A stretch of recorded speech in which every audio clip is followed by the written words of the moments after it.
ওরে সর্বনাশ, শাকিব খানের প্রিন্স নিয়ে আবারও নতুন খবর। তাহলে এবার প্রিন্স খেলবে ইন্টারন্যাশনালি।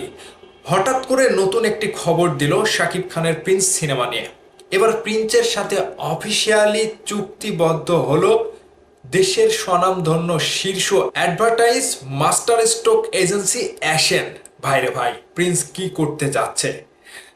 এশিয়া পোস্ট থেকে এই নিউজটা করা হয়েছে, যেখানে এরকমটাই বলছে। আপনারা দেখতে পাচ্ছেন ক্রিয়েটিভ ল্যান্ড শিরিন সুলতান আপুর সাথে ক্রিয়েটিভ ল্যান্ড অফিসে অ্যাশেন এজেন্সির কর্মকর্তারা। তাহলে প্রিন্স নিয়ে তাদের চিন্তা ভাবনাটা কি, আর এই অ্যাশেন এজেন্সিটাই কি, আপনাদের সাথে বিস্তারিত আলোচনা করি। এশিয়ান পোস্টে যেটা বলা হয়েছে সেটি আগে আপনাদেরকে শোনাই। আসছে ঈদ উল ফিতরের উৎসব মুখর আবহে বক্স অফিসে ঝড় তুলতে আসছে ঢালিউড মেগাস্টার শাকিব খানের বহুল প্রতীক্ষিত cinema Prince once upon a time in Dhaka. ঢাকার আন্ডার ওয়ার্ল্ডের প্রেক্ষাপটে নির্মিত এই গ্যাংস্টার ড্রামা নিয়ে দর্শকের উন্মাদনা যখন তুঙ্গে, ঠিক তখনই সিনেমাটি নিয়ে এলো আরও এক নতুন খবর। ছবিটির প্রচারণায় যুক্ত হলো এক নতুন মাস্টার স্ট্রোক, দেশের অন্যতম শীর্ষ ও স্বনামধন্য অ্যাডভার্টাইজিং এজেন্সি অ্যাশেন আনুষ্ঠানিকভাবে প্রিন্স সিনেমার অফিসিয়াল ক্রিয়েটিভ ও মার্কেটিং এজেন্সি হিসেবে চুক্তিবদ্ধ হয়েছে। সম্প্রতি প্রিন্স টিমের সাথে এসএন এর চুক্তি স্বাক্ষর পর্ব সম্পন্ন হয়। এই আয়োজনে এসএন এর পক্ষ থেকে উপস্থিত ছিলেন প্রতিষ্ঠানের প্রধান নির্বাহী কর্মকর্তা সিইও জনাব আনন্দ চৌধুরী এবং ফাউন্ডার ও চিফ স্ট্র্যাটেজি অফিসার সিএসও জনাব সোহেল বিন আজাদ অপু। তাদের উপস্থিতিতে সিনেমাটির প্রযোজনা ও নির্মাণ টিমের শীর্ষ কর্মকর্তা এই চুক্তিতে স্বাক্ষর করেন। আবহাওয়াত মাহমুদ পরিচালিত এবং ক্রিয়েটিভ ল্যান্ড প্রযোজিত প্রিন্স মূলত একটি লার্জার দ্যান লাইফ ক্যানভাসের গল্প, যেখানে শাকিব খান ধরা দেবেন একেবারে ভিন্ন বিধ্বংসী এক গ্যাংস্টার লুকে। তার বিপরীতে পর্দা মাতাবেন বাংলাদেশের জনপ্রিয় অভিনেত্রী তাসনিয়া ফারিন।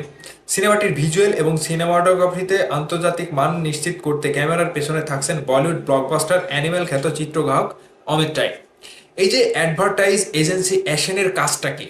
এরা মূলত একটা অনলাইন মার্কেটিং। বাংলাদেশ থেকে শুরু করে বিশ্বের প্রত্যেকটা রাষ্ট্রে, সারা বিশ্বে এরা অ্যাডভার্টাইজ করে।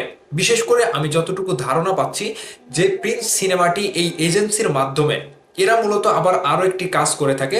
বিশ্বের প্রত্যেকটা দেশে এরা মধ্যস্থতার সঙ্গে একটা চুক্তি করে দেয় এবং তারা সেই রাষ্ট্রে প্রচারণা করে, প্রমোশন করে। ঠিক প্রিন্সের বেলাতেও এরকমটাই হয়েছে। তারা প্রিন্স সিনেমার সাথে অফিসিয়ালি যুক্ত হলো এবং তারা অনলাইন মার্কেটিং বলেন কিংবা ই টিকেটিং বলেন কিংবা যে কোনো প্রমোশন, প্রিন্সের যে কোনো প্রমোশনে ওয়ার্ল্ড ব্যাপী তারা কিন্তু প্রচারণা করবে এবং এই এজেন্সির মাধ্যমে প্রিন্স কিন্তু সারা বিশ্বে ছড়ে পড়বে। কোনো কোনো জায়গাতে দেখা গেল চুক্তিতে সমস্যা হয়, কিন্তু এই এজেন্সিটা এতটাই বড় একটা মাইল ফলক অর্জন করেছে, দেশ থেকে শুরু করে বিশ্বের প্রত্যেকটা রাষ্ট্রে তারা কিন্তু সুন্দরভাবে চুক্তি স্বাক্ষর করে সেই রাষ্ট্রে যে কোনো পণ্য বলেন, সিনেমা বলেন, যে কোনো অভিনয় শিল্পী অভিনেতা বলেন, তাদের সাথে চুক্তি এবং মধ্যস্থতা করে দিয়ে তারা কিন্তু বিশ্বব্যাপী প্রমোশন করে। যে কোনো প্রোডাক্ট হোক, সিনেমা হোক, মানে এক কথায় পুরো বিষয়টা তারা প্রমোশনের দায়িত্ব নিয়ে নিল এসএন এজেন্সি ইন্টারন্যাশনালি ভাবে তারা প্রমোশনের দিক থেকে। তাহলে বুঝতে পারছেন প্রিন্স টিম কি করতে যাচ্ছে। শাকিব খানের প্রিন্স নিয়ে তারা বিশাল বড় কারবার শুরু করে দিয়েছে। এখানে কিন্তু আর কোনো কিছুরই কমতি থাকছে না।